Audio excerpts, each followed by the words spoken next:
Yes, Roma wines taste better because only Roma selects from the world's greatest wine reserves for your pleasure. That's R-O-M-A, Roma wines.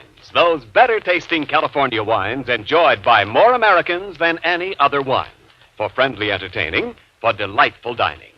Yes, right now, a glassful would be very pleasant as Roma wines bring you Agnes Moorehead in a remarkable tale of suspense.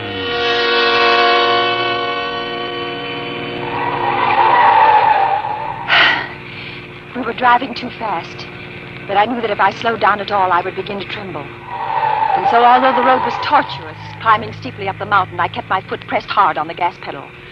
Out of the corner of my eye, I could see that my husband was looking quietly into the green valley far below. He looked peaceful now. He had made his speech about driving too fast. I'd asked him to be quiet, and now he was quiet. I wondered what he would do if I stopped the car and told him right then that we were driving up to the Johnson house so that I might kill him. I parked the car on the highway at the foot of the dirt road leading up to the house. We walked quickly behind the heavy trees. My husband stopped once to wipe the dust off his shoes. I hurried him on, and we soon arrived at the front door.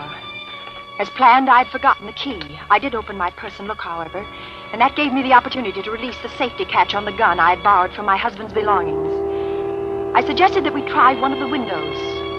He agreed, and we slowly made our way through the underbrush that was growing wild at the side of the stucco building until we reached a first-floor window. The window was set high above the ground, and my husband had to stretch his body to reach it. I waited until he had his back to me, with his hands raised high in the air, reaching for the window frame.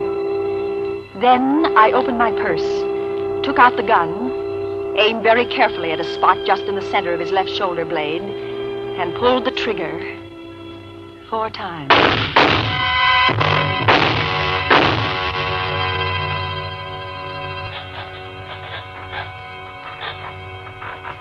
He didn't fall right away. He had had his fingers over the window ledge, ready to unfasten the catch when the bullets hit him. With some terrible effort, he dug his nails into the stucco and tried to keep from dying. I couldn't move. I wanted to scream, but my throat felt paralyzed. He tried to turn his face and look at me, but he hadn't that much life left. At last, he said,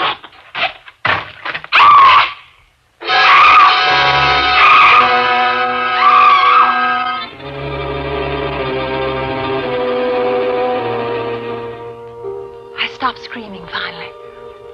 Felt better for it. I bent and looked at my husband's body. He was quite dead. I wiped off the gun, his gun, and threw it behind an acacia bush. Then I walked back to the car, slowly and carefully removing any of my footprints which showed in the loose dirt of the road.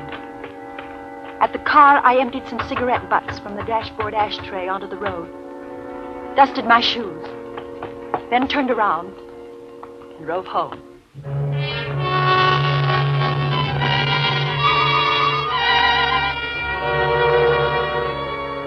I put the car in the garage, went in and had my shower, and lay down in the library to wait.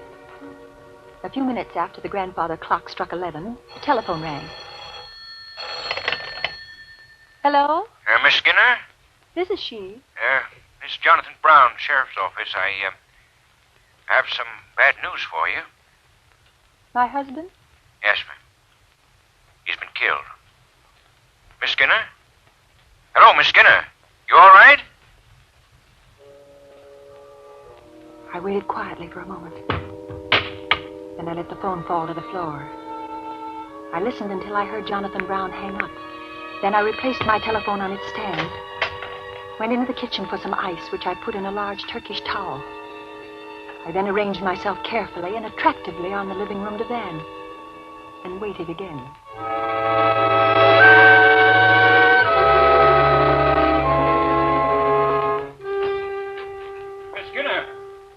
In here, please. Oh, yes. Thank you. You all right, Miss Skinner?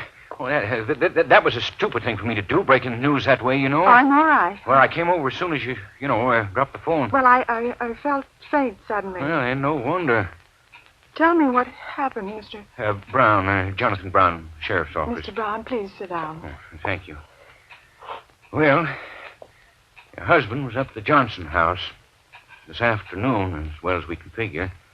Up there on the side of the mountain, and he must have been trying to get into the window, and somehow somebody, well, shot him. You sure you want me to tell you? I'm sorry. Go on, please. Well, we looked around the place, couldn't see anything. Though we found the, weapon. It was a gun. Found in the brush near where he was, and no footprints or anything, except tire marks down the main highway and a bunch of cigarette butts where someone must have been sitting in the car, waiting, Those were my tire marks. You was up there? Well, I had an appointment to meet my husband this afternoon at the foot of the road leading up to the Johnson house.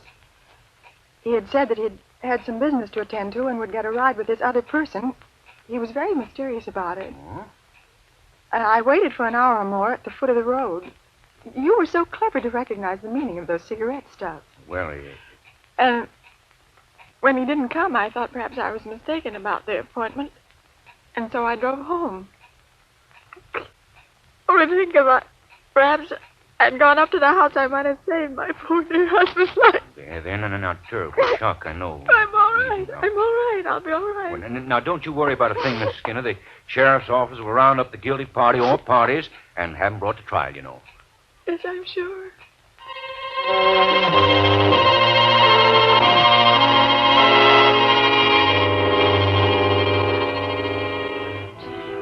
I slept well that night for the first time in 10 years. My husband during his lifetime had snored loudly and steadily, and during his later years he had acquired the nervous and distressing habit of grinding his teeth in his sleep.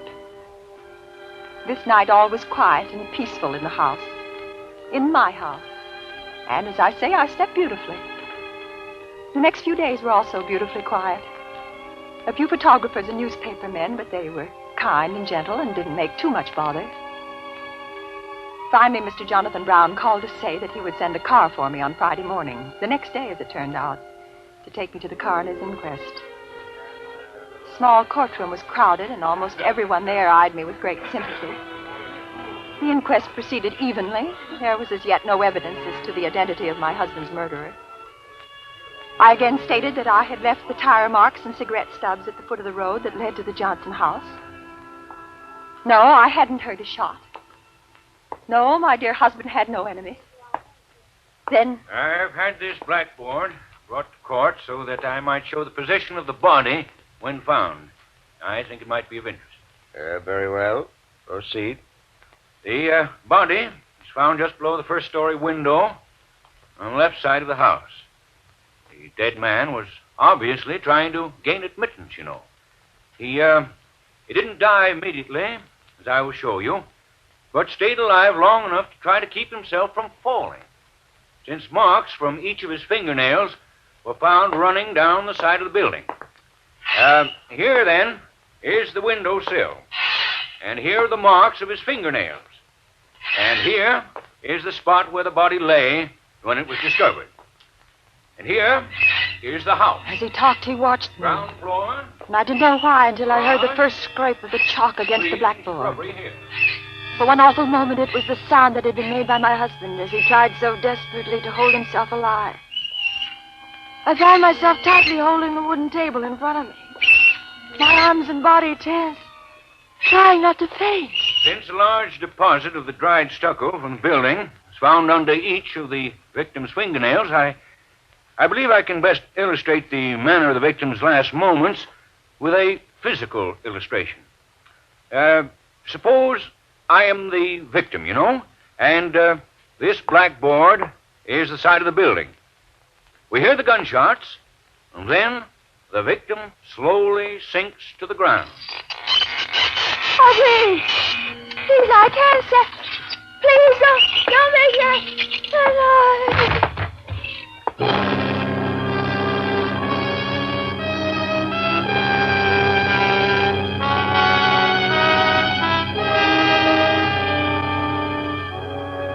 For Suspense, Roma Wines are bringing you Agnes Moorehead in The 13th Sound.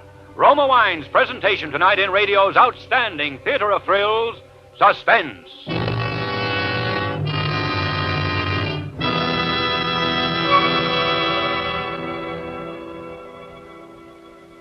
Between the acts of Suspense, this is Ken Niles for Roma Wines. Tomorrow, on Valentine's Day, delight your Valentine with a gift that's smart, lavish, and in perfect taste. Say it with Roma Champagne, traditional wine of romance. Brilliant, bubbling Roma Champagne is an unforgettable token of your thoughtfulness. For pale gold, sprightly dry Roma California Champagne, made by the world-famous Charmat bulk process, is sparkling wine at its finest. Yes, to make any golden moment live forever, say it with Roma Champagne. And remember, you enjoy an exclusive difference, a better taste in Roma Champagne.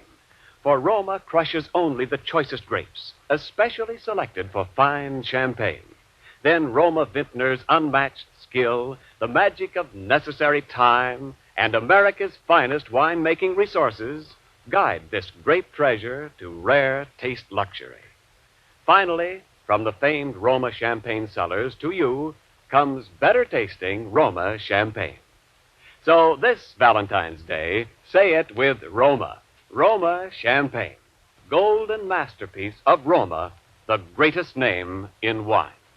And now, Roma Wines bring back to our Hollywood soundstage Agnes Moorehead as Mrs. Sally Skinner and William Johnstone as Jonathan Brown in The 13th Sound, a tale well calculated to keep you in suspense.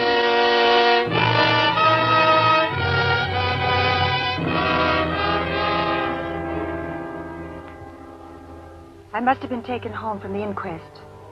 For the next consciousness I had, I was lying on the guest bed. In the corner sat Mr. Jonathan Brown. He must have seen my eyes open. Feeling better? Yes, thank you. I'm terribly sorry. Oh, hey, that's all right. Quite a strain, you know. Yes, it was quite a strain. The coroner asked whether it'd be all right to go on without you. Everybody seemed agreed, you know, so we finished up while the doc looked you over. What happened? Oh, he said you'd be all right. Shock. I meant about my husband. And his death at the hand of persons unknown, you know. Is there anything further I must do? Not a thing, Miss Skinner. It's been very kind. Well, it's a terrible thing happened to you. Well, I'm going now, if there's nothing more you need from me. No, nothing, thank you. Well, goodbye then, and don't you worry.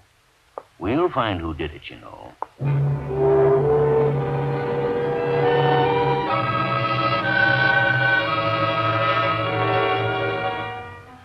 After he had left, I had the time to be angry at myself for my behavior at the inquest. What must the people have thought? To fade only from the noise of a piece of chalk on a blackboard? I wondered if Mr. Brown had suspected anything, because as I remembered back to earlier afternoon, he had been watching me as he drew those silly little diagrams on the board. He hadn't been looking anywhere else, not at the coroner or at any of the reporters, not even at what he was doing. He'd been looking at me. Well, of course he was looking at me. He was showing his sympathy.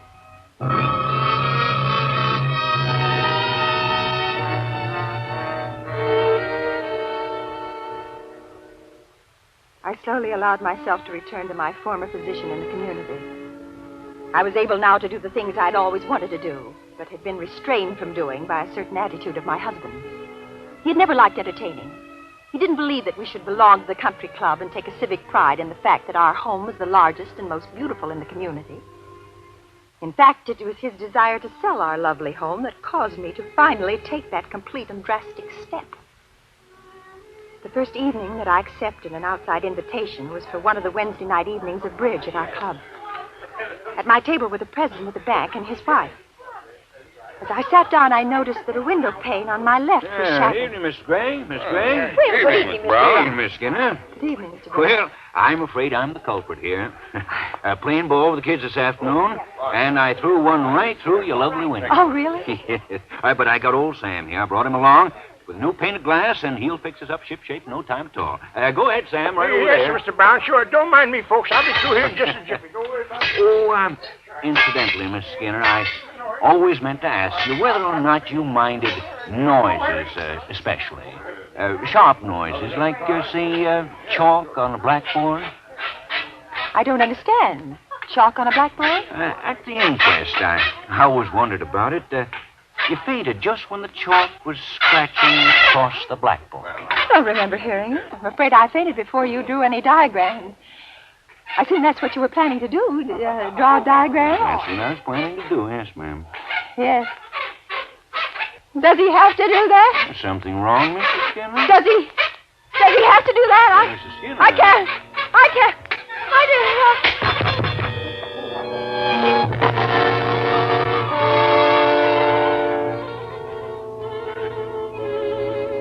I stayed at home for the next few days. I canceled all appointments. The heat really was unbearable. In October, I resumed my activities. I began to see people again. I grew especially interested in chamber music. Through my activity, I arranged a musical evening to be given by a group of which I was the second vice president. They planned the formation of a Philharmonic Society eventually. I went to the music hall alone, and I was studying my program when... Is this seat taken? Well, good evening, Mr. Brown. Well, Miss Skinner, good evening. Didn't recognize you, ma'am. Well, I was to be joined later. Well, I'll just sit here a moment, then. You know, I'm terribly sorry about the other night. It's really nothing at all for you to be sorry about. Very kind of you to say that, you know, but I do feel guilty as all sin, being the cause of you getting sick like that. Really, Mr. Brown, I wasn't sick at all. Well, Mr. Gregg told me I'd probably been affected by the heat. It was very close in the club that night, if you'll remember. yes, ma'am, it was. Well, just so I don't feel it was my fault, you know. No, I don't want you to feel that it was your fault. That's very kind of you, you know. If you don't mind, I'll stay here until whoever holds the seat gets Yes, here, all right? that's all right. We crave your indulgence and a certain open-mindedness for giving a fair chance to the first piece with which we're going to open our program this evening. The title of this piece is The 13th Sound, and the composer is young Julian Carrillo. This piece, because of the unorthodox nature of it, created a veritable furor in New York City some weeks ago on the occasion of its premiere. It's what you'd call, I guess, modern music.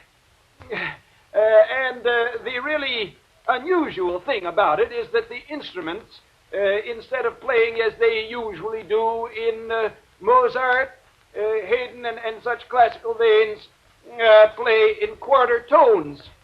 Now, a quarter tone is somewhere in between the other tones, such as we are accustomed to hearing. So on this following piece, the instruments are not playing, as you would think, out of tune. This is the way it is supposed to sound. Thank you. So now the various members of the quartet will tune their various instruments into these quarter tones, and this is quite a short piece, but I know you're going to like it. Tune up, gentlemen.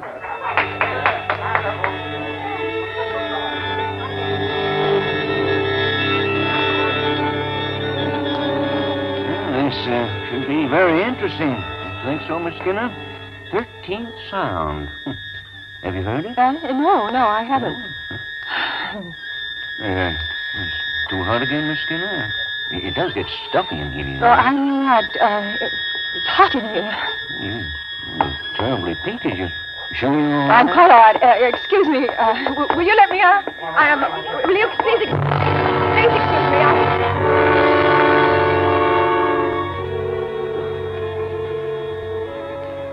I left Mr. Brown sitting there. My man drove me home. I never liked modern music. I locked all the doors and I turned on all the lights. And then I did a foolish thing. I found a hammer and a piece of board.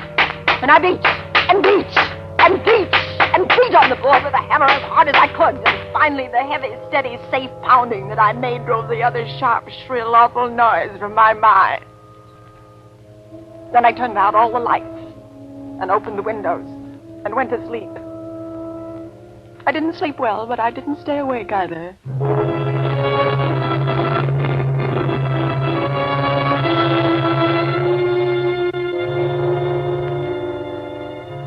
I hadn't Someone set the alarm next to my bed, and when I first awoke the next morning, for a minute I couldn't remember what had happened. I felt drugged. I got out of bed and put on his lovely chartreuse brocade housecoat and started downstairs. The sun was shining outside. It was a beautiful day. Not the sort of day when you could be disturbed by unrelated noises. I felt grand when I got downstairs. Then I heard... What?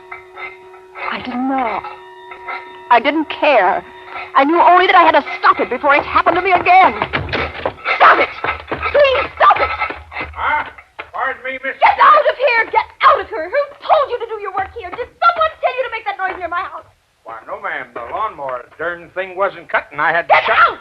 Go on! Get off this property at once! Yeah, yes, ma'am. Go! Sure, I Don't didn't know. ever come back! You hear? Don't ever come back! Don't! Morning, Miss Skinner. Lovely day.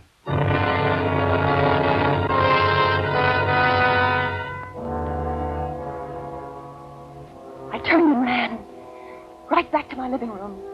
I stood shivering there in the beam of sunlight. I waited for him to come bursting into the room after me. I waited. And then the doorbell rang. Who is it? It's Mrs. Gray. Oh, just a moment. Come in. But did I disturb you? Oh, no. Well, then not I at all. will come in. But I can only stay a minute. Would you like some coffee? Oh, no, thank you. When I was so sick, you remember, the doctor absolutely forbid me having any more coffee. Oh, I didn't know that. Oh, sit down, please. Do you drink much coffee? No, why do you ask? Well, I thought perhaps your recent attacks might have been caused by that. Mr. Gregg is a great one for aspirin and salt tablets. I think it's much simpler than that. Cut out coffee. Well, I think my attacks were just caused by this heat. I planned a sea voyage. Oh, how splendid. That'll certainly fix you. You know, I don't mean to be disrespectful, heaven knows. But perhaps on the boat, you might meet a fine young man who... Well... Perhaps. Oh, when do you plan to leave? This afternoon. I'm leaving from New York. Oh, you can't. Pardon? For the clubhouse, the unveiling ceremonies are this afternoon. Oh, I'd forgotten. Well, you simply can't leave. We Well- have no one who can replace you on the speaker's platform. Oh, well, all right then, Mrs. Gregg. I'll stay for the ceremony.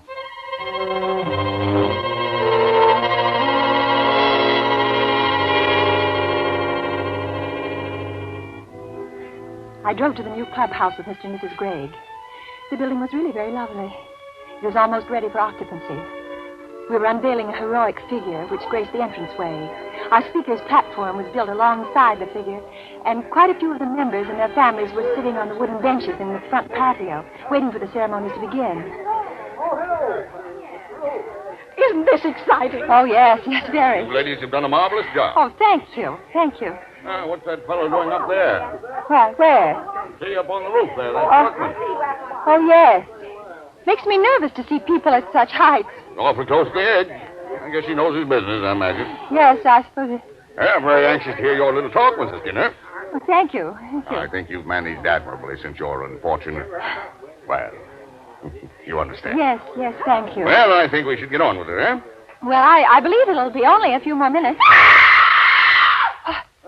What? What is it?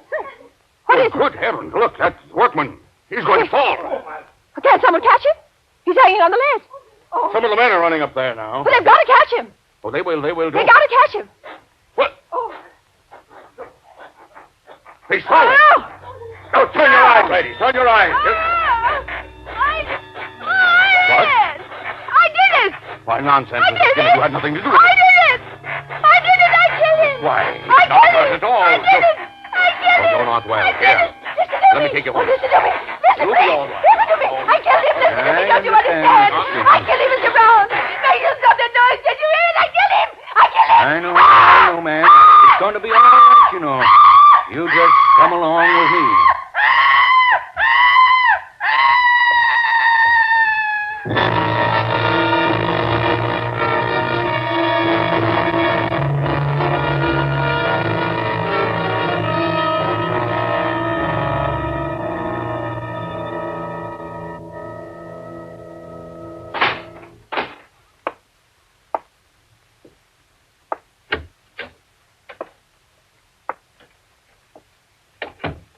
Sign it, Jonathan? Mm-hmm. Yeah. Shame. Yeah. People do funny things. Yeah. Did you pay the fella? Mm-hmm. He's clever, very clever. Sure is. I really thought he was falling off of that building. Used to be an acrobat. Oh. Say, how did he make that noise? Yeah. Holding 10-penny nails in his hands. Scraped them along the face of the building as he slid down. Yeah, did you think of that, too? Mm-hmm. Made an awful racket. Mm-hmm. Pretty nice lady, you know. Yeah. What the devil are you doing? Oh, fixing my nails, I guess. Well, cut it out, will you? Sure. What's the matter with you? That noise makes me nervous, I guess. You know?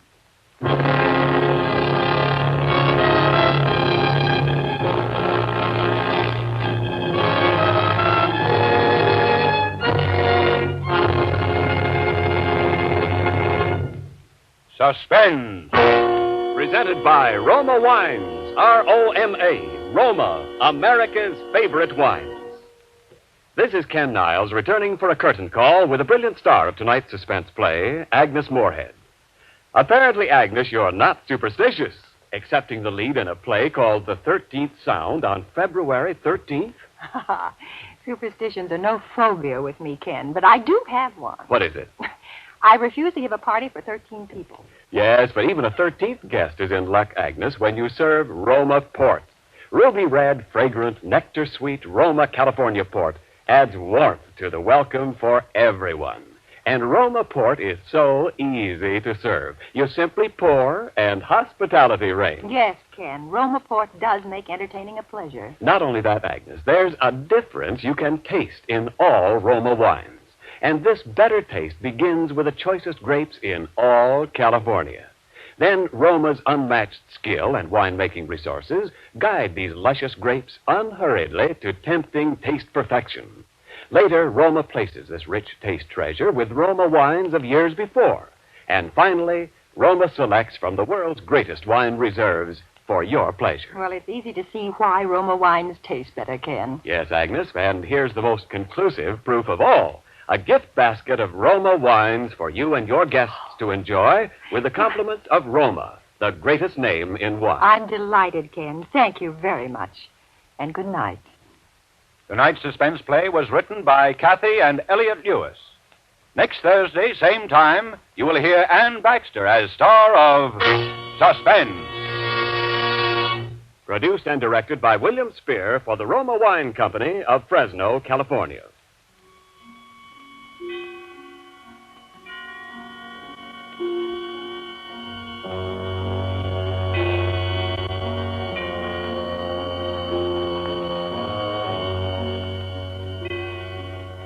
Stay tuned for the thrilling adventures of the FBI in peace and war, following immediately over most of these stations. In the coming weeks, Suspense will present such stars as James Stewart, William Bendix, Eddie Bracken, and others. Make it a point to listen each Thursday to Suspense, radio's outstanding theater of thrills. This is CBS, the Columbia Broadcasting System.